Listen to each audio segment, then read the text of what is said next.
The colony market was loud with voices, vendors shouting prices, guards walking with heavy boots and strange smells of metal, dust, and food mixing in the air.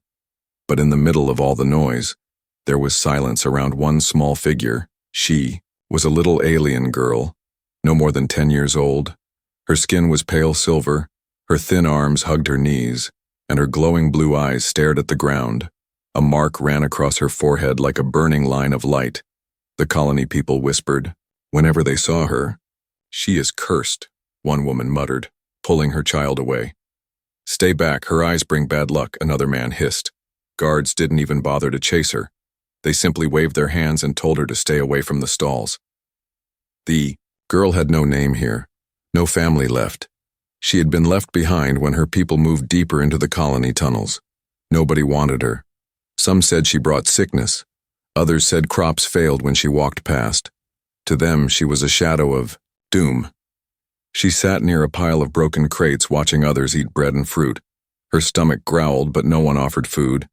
When she stretched her hand once, a vendor shouted, "Beggar, curse thing, don't touch my table." He threw a stone at her. She flinched and pulled back, her body shaking. Dust blew across the street as heavy machines rumbled by. The girl coughed, her throat dry. Her thin lips trembled, but she made no sound. The crowd moved like a river, always flowing, always busy. Yet around her there was emptiness, as if the world itself wanted her gone. Above, the sun lamps flickered, casting harsh shadows across the market. The girl looked up with tired eyes. Her mark glowed faintly, catching the light. That glow made people step back in fear. "See? The curse shines," someone whispered, and laughter followed.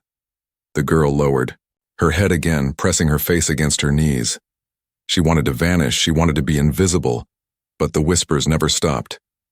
They wrapped around her like chains. Hours passed. The market grew quieter as the day ended. Vendors packed their stalls, guards walked slower, and families returned to their homes. But the girl remained in the dust, too weak to move. Her stomach twisted with hunger, her lips cracked with thirst. She remembered once, long ago, when her mother held her hand. She remembered a soft voice saying, "You are not cursed, you are my child." But that voice was gone now, only echoes remained. Then, footsteps stopped near her. Heavy, tired footsteps. Not the polished boots of guards, but the worn steps of a worker. She lifted her head slowly. It was a human. He wore a rough brown uniform. A patch marked him as a janitor of the lower decks. His face was lined with dirt and sweat. His eyes looked tired. He carried a box of tools, clearly finishing a late shift. He paused when he saw her. For a moment he just stared, his brows furrowed. His eyes shifted to the mark on her forehead, the glow reflected in his gaze. He had heard the whispers too. Everyone had. The girl waited. She expected him to spit, to throw something, or to turn. Away like all the others, her small shoulders tightened as she braced herself. But he did none of that. The man set his toolbox down slowly, his eyes softened. He reached into his pocket and pulled out a small piece of bread wrapped in cloth. It was plain, hard bread, the kind workers ate during breaks. He looked at it, then at her. The crowd still lingered at the edges of the market, people noticed. Whispers began again. "Look, the human touches the cursed one. He will regret it." "Fool!" The janitor ignored them. He crouched down and placed the bread on the ground before her. His voice was quiet, steady. "Eat." The girl's glowing eyes widened. She didn't move at first, fear holding her still. She had never seen kindness given to her, not once. Slowly, her shaking hand reached forward. Her fingers touched the bread. She pulled it close, lifted it to her lips, and bit. Tears filled her eyes as she chewed. The dry bread was the sweetest thing she had ever tasted. The man watched her eat. His jaw tightened. He knew what this meant. He knew the colony laws. The guards would not forgive him for helping her. The people would call him cursed too. Yet he stayed. The girl looked at him, crumbs on her lips. Her voice cracked as she whispered one word. "Why?" The janitor did not answer. He simply stood, picked up his box, and turned. His steps slow, heavy with thought. Behind him, the whispers grew louder. Fear mixed with anger. The girl clutched the bread to her chest. She knew something had changed. For the first time, someone had stepped forward. And that single act would change both their lives forever. The human janitor walked slowly through the narrow street, his toolbox heavy in his hand. His mind was not quiet. The whispers of the crowd still clung to his ears. Fool, he touched the cursed one. He will regret this. Now the bad luck will follow him. He had lived in the colony for many years, working late nights, cleaning tunnels, fixing broken pipes, and sweeping dust no one cared about. He was invisible to most, just another worker among thousands. He never looked for trouble, never raised his voice, but now, by giving a starving girl a piece of bread, he had stepped into danger. Behind him, the alien child sat in the dust, clutching the bread like a treasure. Her glowing eyes never left his back. Something inside her told her not to let him go. He was the first living soul who had looked at her without hate. The janitor stopped at a corner. His chest felt heavy. He wanted to keep walking, to leave her there. It was safer, he told himself. She's not your problem, don't be a fool. But his feet would not move forward. He turned his head slightly and his tired eyes met hers from across the market. The child's face was half hidden in shadows, yet her eyes shone like small blue flames. She looked fragile, broken, yet there was something else in her gaze, a silent plea. The janitor cursed under his breath. He had seen many beggars, many poor workers, but this was different. The colony treated her as if she was not alive at all, as if she was poison. The girl stood slowly, her thin legs trembling. She took one step toward him, then another, clutching the half-eaten bread to her chest. She said nothing, but her body moved as if drawn to him. Voices behind her rose in anger. Keep her away. She follows him now. Human, don't you dare take her. The janitor tightened his grip on his toolbox. His pulse quickened. Guards were moving toward the noise, tall armored aliens with glowing staffs in their hands. They would not ask questions. They would only punish, for one last moment. He had a choice. He could walk away, let the child be dragged, and return to his small, quiet life. No one would blame him. No one would remember. Or he could stay and risk everything. The girl stumbled closer. Her lips moved. Barely a whisper escaped. Please. The word cut through the noise. The janitor's chest tightened. He saw his own childhood flash in his mind, a time when he too was left behind in the ruins of Earth's wars. A stranger had once given him food. That memory still burned inside him.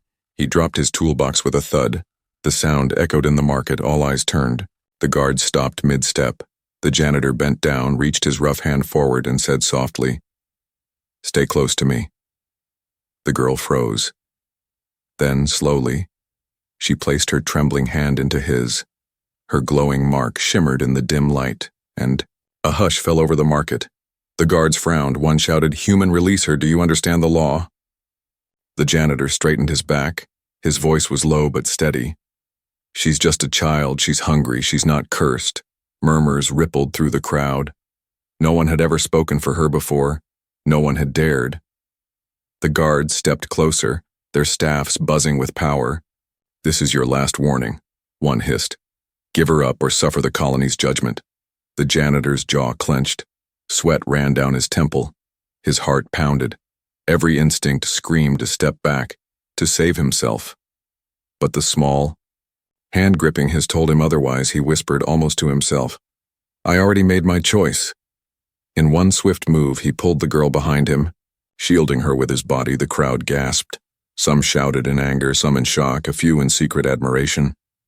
The guards raised their staffs, light flickering at the tips. The tension thickened. Even the air seemed to hold its breath. But before they could strike, a loud alarm echoed across the colony. Red lights flashed. A voice boomed from the speakers. "Attention! Breach in the lower tunnels. All guards report immediately." The guards hesitated. Duty pulled them away. They snarled at the janitor. "This is not over, human." Then they turned and rushed toward the tunnels. The market slowly returned to life. People still whispered, still pointed, but no one dared touch the janitor now. He picked up his toolbox with one hand and held the girl's hand with the other. Her eyes glowed brighter, not with fear, but with something new, hope. The janitor sighed. His shoulders heavy, he muttered, "You've just made my life very complicated." The girl blinked up at him, silent. But in her gaze there was gratitude so deep, it made him look away. Together they walked into the dim alleys of the colony. The world around them felt darker, but between them, a small light had been lit. The colony did not forget what happened in the market. By nightfall, the story had already spread through the tunnels and steel corridors. A human janitor had touched the cursed child. He had given her bread. He had taken her hand.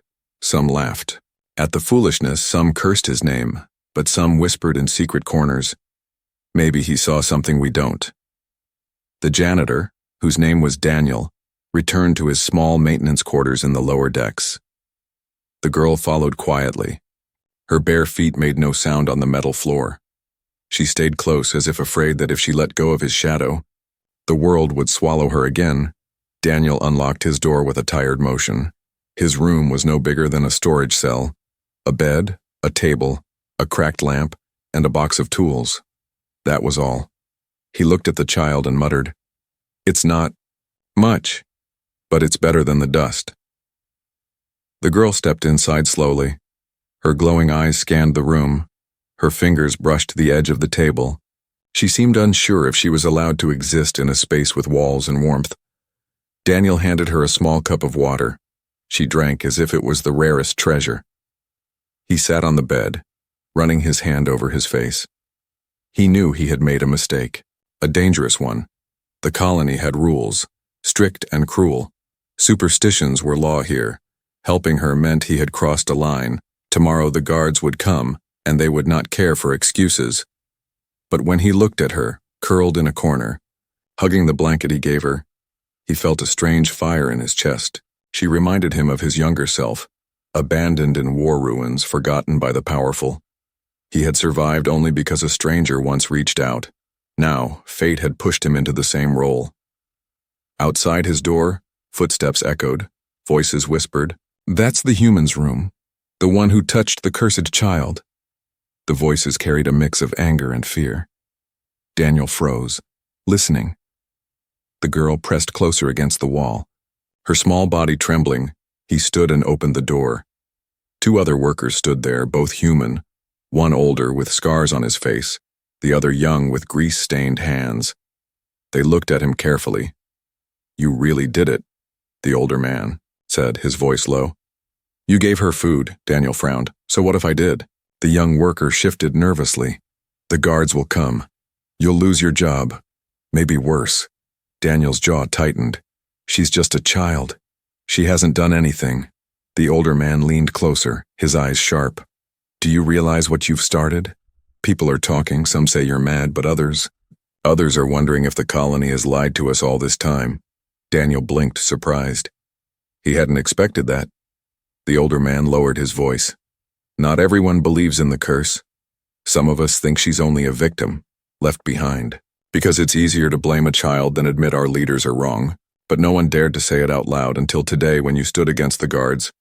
The young worker glanced around nervously, then whispered, "There are whispers now, whispers of rebellion."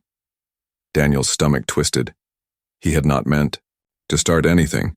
He only wanted to give a starving girl a piece of bread. But now it was bigger. The older man stepped back. "Be careful, human. You've lit a fire. Fires can warm, but they can also burn."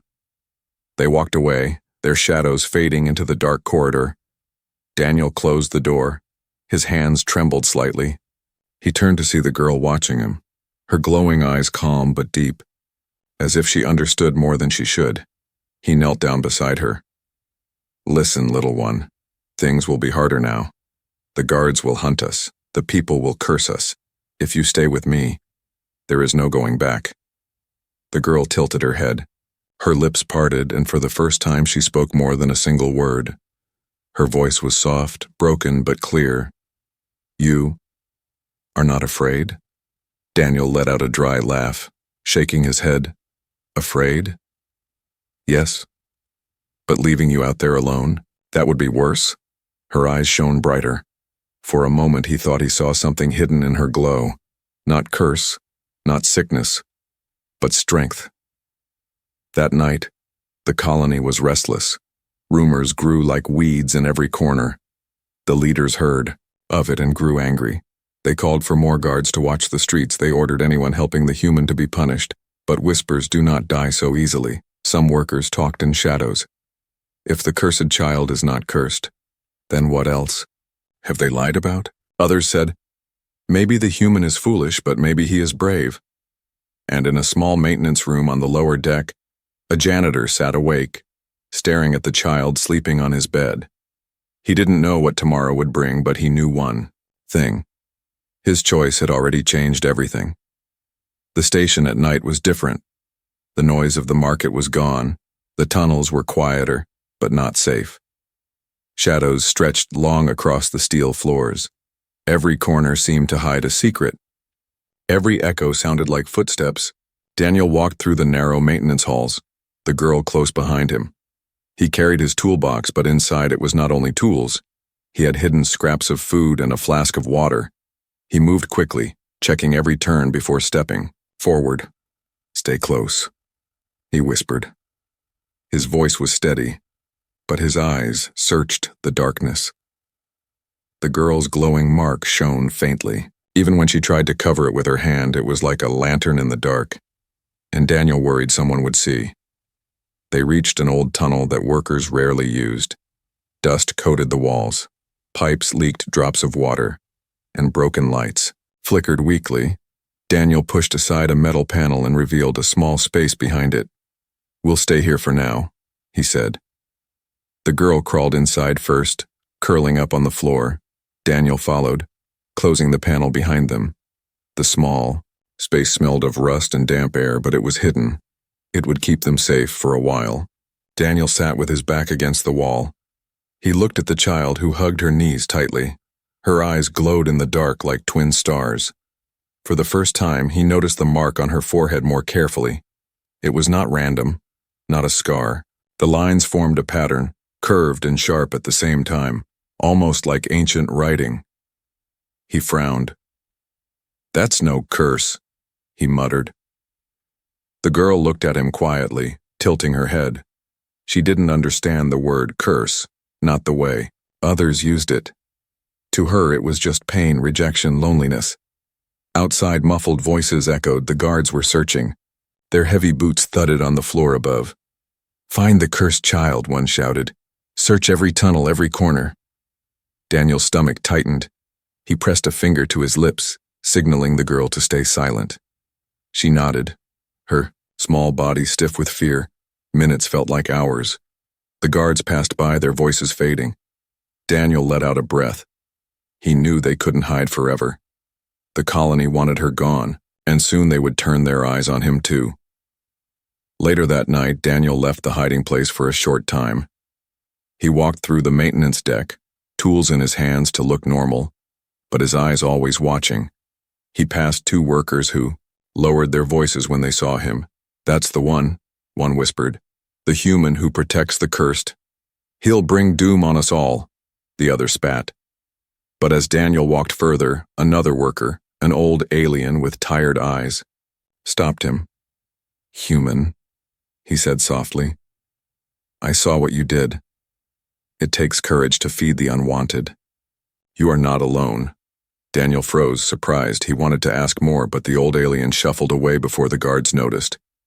Back in the hidden room, Daniel found the girl awake, staring at the leaking pipes. She pointed with a small finger. It sings, she whispered. The drops of water made a steady rhythm, and somehow she smiled at the sound. Daniel sat beside her. You hear music in this place? The girl nodded. The station, it has a voice. Daniel studied her. Something about her was different. She was not a curse. She was connected to things in ways others could not see. He remembered how her mark glowed brighter when she was afraid. It didn't feel like sickness, it felt like power. The next day, trouble arrived. 3 guards stormed into the maintenance sector. Their staffs crackled with light, their eyes cold. They knocked over crates and shouted at workers. Where is the human? Where is the cursed child? Daniel hid with the girl deeper in the tunnels. His heart pounded. The girl's hand squeezed his tightly. Her mark glowed again, brighter this time, casting light on the walls. He whispered, "Dim it, they'll see." But the glow only grew. The guard stopped nearby, staring at the faint light seeping from the cracks in the panel. One pointed. There, inside. Daniel's breath caught. He reached for his toolbox. He had no weapons, only wrenches and hammers. But he would fight if he had to. The panel shook as the guards pulled at it. The girl gasped. The glow from her forehead flared, and suddenly the leaking pipes above burst. Water sprayed down with a roar, drenching the guards. Sparks flew as their staffs shorted out. The guards shouted in shock, slipping on the wet floor. "What trick is this?" one yelled. Daniel stared wide-eyed, then turned to the girl. Her eyes glowed like fire, her small body trembling but strong. She had done this somehow without touching anything. The guards cursed and retreated, shouting promises of punishment. But for now they were gone. Daniel knelt beside her, gripping her shoulders. "That was you, wasn't it?" The girl looked down, ashamed. I can't stop it." Daniel shook his head. "No, don't be ashamed. This isn't a curse. It's something else. Something powerful." The girl met his eyes, hope flickering in her glow. For the first time, someone did not call her cursed. For the first time, someone saw her gift. Daniel sighed deeply. The shadows of the station were growing darker. The leaders would never let this go, but inside those shadows, a light had awakened, and now the human janitor knew. He could no longer walk away. Morning came slowly in the I station. The lamps flickered to life, casting pale light through the metal corridors. But the quiet did not last long. Soon, heavy boots echoed, and the sound of armored steps filled the air. The guards had begun their hunt. Daniel woke to the noise, his eyes snapped open, his body stiff from sleeping against the wall of the hidden chamber. Beside him, the girl stirred, her glowing mark dim in the early light. She looked at him with worry. She could hear the voices. "Two. They search for us," Daniel whispered. His jaw tightened. He had expected this, but not so soon. Through the cracks of the panel, he saw shadows moving. Guards patrolled in groups, their staffs humming with energy. They checked every door, every tunnel, even the waste disposal chutes. Their orders were clear. Find the cursed child. Daniel's chest tightened. He whispered to the girl, "We need to move, we can't stay here." She nodded silently. Her small hand clutched his. They slipped out through the back pipes, crawling through narrow spaces that smelled of rust and oil. Daniel had worked these tunnels for years.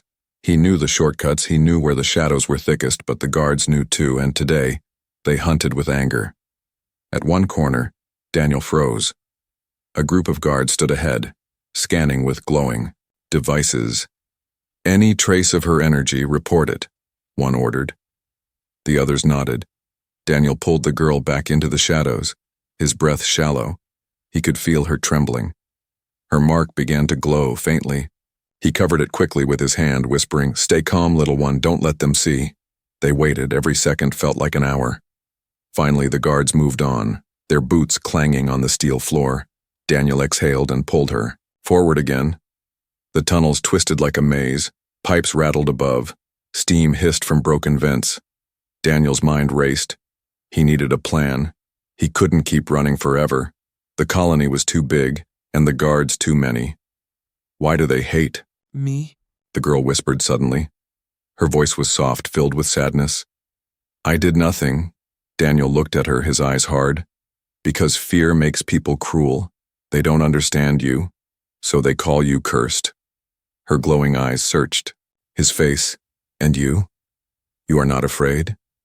Daniel's lips pressed into a thin line. "I am afraid, every second. But leaving you, that would be worse." Before he could say more, a shout echoed behind them. "There, the human!" Daniel spun. The guards had found their trail. A beam of light cut through the tunnel. Their footsteps thundered closer. "Run!"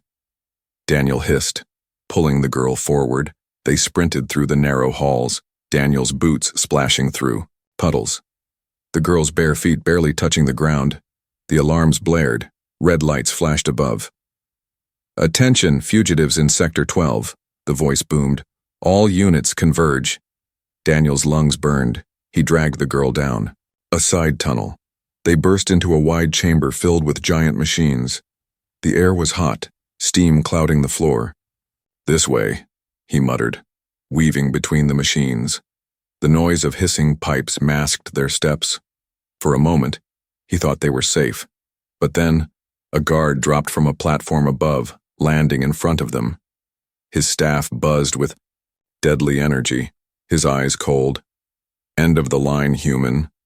Daniel pushed the girl behind him. He gripped the only weapon he had, a heavy wrench from his toolbox. His hands trembled, but his eyes were steady. The guard sneered. "You cannot fight us all." Daniel raised the wrench. "Maybe not, but I won't let you touch her." Before the guard could strike, the girl's mark blazed bright. The glow filled the chamber. Pipes around them groaned, then burst, releasing torrents of steam. The guard stumbled, blinded, his staff sparked uselessly. "Go!" Daniel shouted, pulling the girl through the steam. They vanished into another tunnel, leaving the guard coughing behind. The chase did not stop. More guards closed in. Their footsteps echoed everywhere. The whole station seemed alive with the hunt.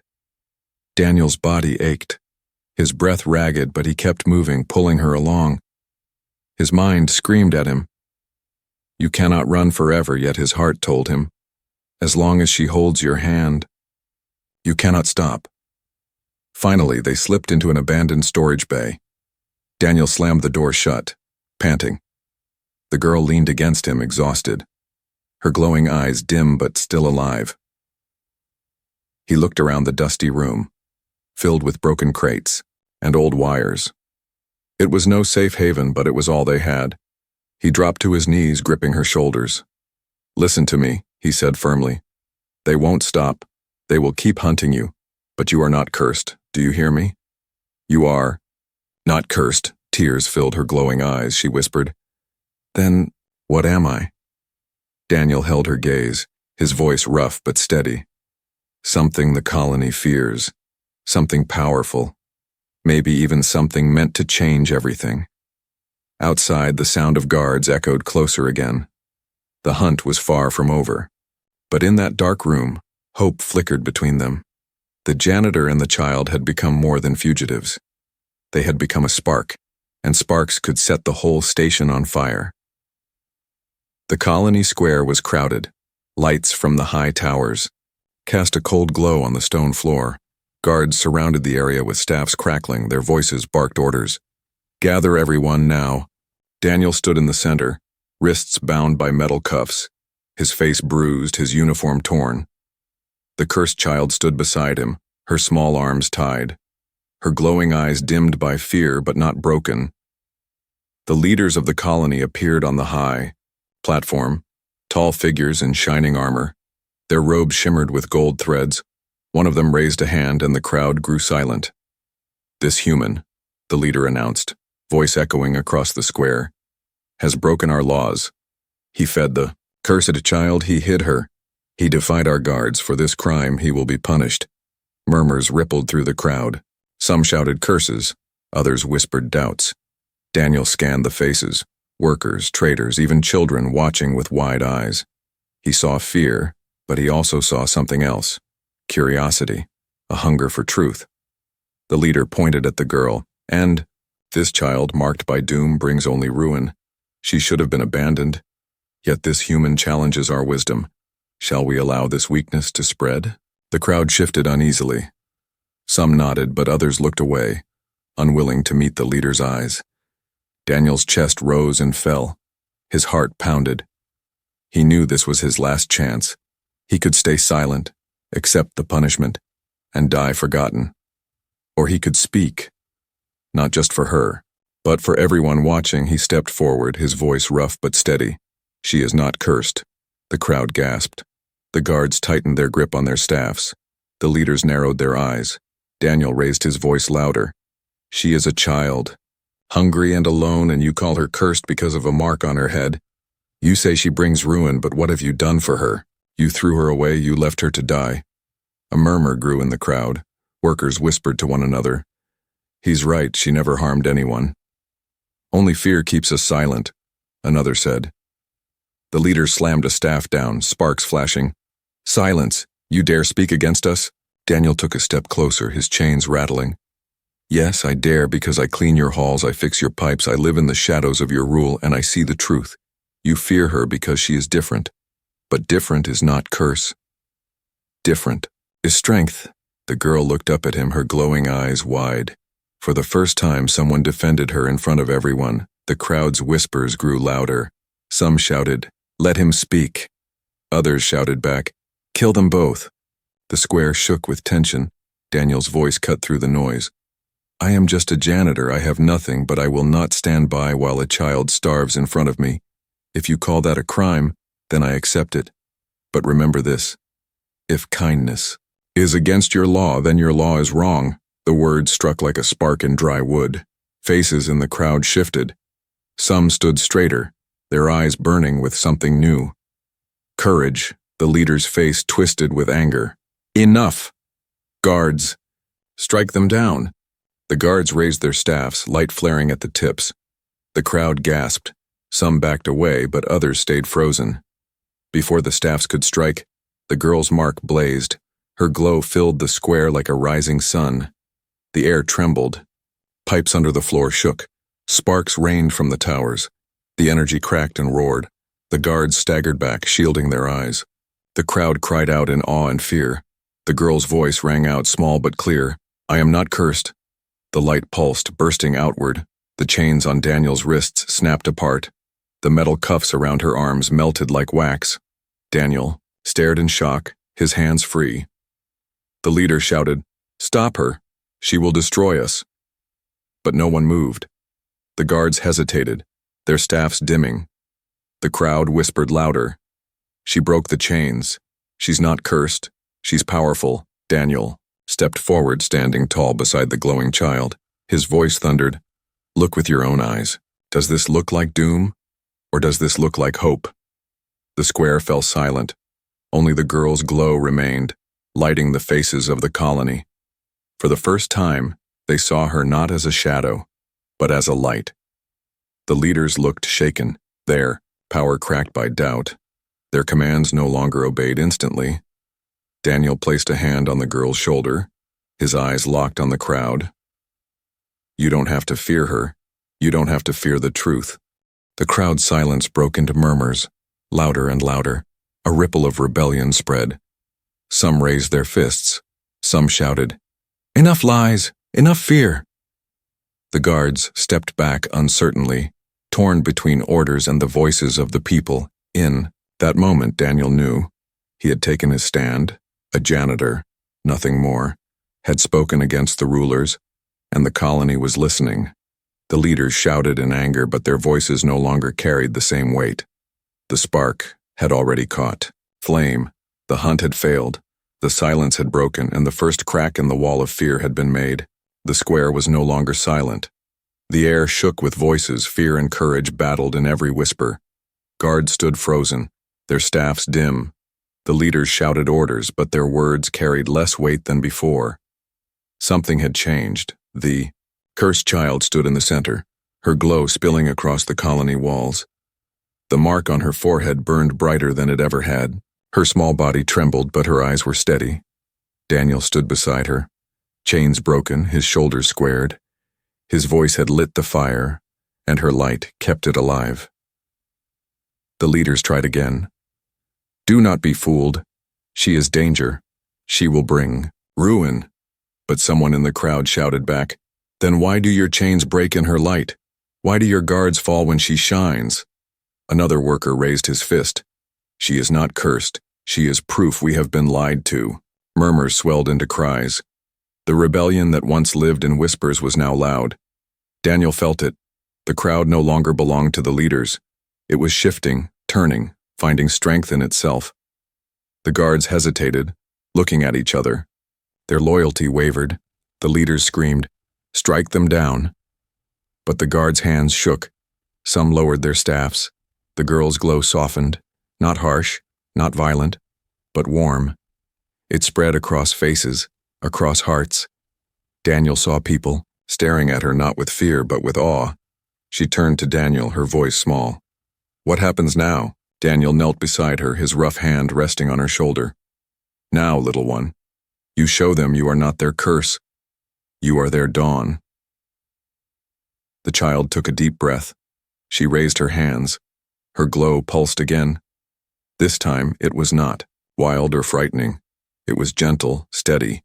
It touched the broken lamps of the square, and one by one they flickered back to life. Bright light poured down, chasing the shadows away. Gasps filled the air. A child in the crowd whispered. "Fix the lights." Daniel rose, his voice firm. "She brings light, not darkness. She brings hope, not ruin. You call her cursed, but I call her chosen." The words echoed. The crowd erupted. Shouts of support rang out. "Chosen! Chosen!" The colony that once spat on her name now called it out like a banner. The leaders' faces twisted with rage. They pounded their staffs, sparks flying. "You will all regret this." But their power cracked further. Guards stepped back from the leaders, refusing to strike. The people pressed forward, courage replacing fear. The tide had turned. Daniel placed himself between the leaders and the girl, his eyes sharp. "Your time of fear is over." The leaders retreated, their shouts drowned by the roar of the crowd. For the first time, the colony's control faltered. The girl's glow dimmed gently. She looked up at Daniel, tears glistening in her eyes. They see me." Daniel smiled faintly, exhaustion heavy in his face. "Yes, they see you now." The square slowly calmed. People gathered around, not close enough to touch her yet, but no longer stepping away. Their eyes were curious, softer. Some even smiled. An old alien woman stepped forward, her voice trembling. "Child, forgive us." She bent her head. The crowd followed, heads lowering, not in fear, but in respect. The girl's small lips curved into a shy smile. Her glow warmed. She whispered, "I forgive." The words carried more power than any weapon. They spread through the crowd like sunlight after a storm. Daniel felt his chest tighten. He had not planned this. He was just a janitor. Yet here he stood, beside a child who had changed everything. He looked around at the people, at the guards, who no longer obeyed blindly, at the leaders retreating into the shadows, and he realized the truth. One act of kindness had broken centuries of fear. That night, the colony did not return to silence. Workers gathered, families whispered, and for once their whispers were not of fear but of hope. The cursed child was cursed no longer. She was the spark of a new dawn. Daniel sat with her on the steps of the square as the crowd slowly dispersed. The air smelled of rust and dust, but also something new, something alive. The girl leaned against his arm, her eyes heavy with sleep. "You stayed," she murmured. "I told you I would," Daniel said softly. Her glow dimmed to a gentle shimmer as she drifted to sleep. Daniel looked up at the sky lamps above, flickering but steady. For the first time, the station felt brighter. He whispered to himself, "I am no hero, I am no soldier, I am just a janitor. But sometimes, that's enough." And in the heart of the colony, where fear once ruled, a new dawn rose, not with weapons, not with war, but with the courage of one man and the light of one child.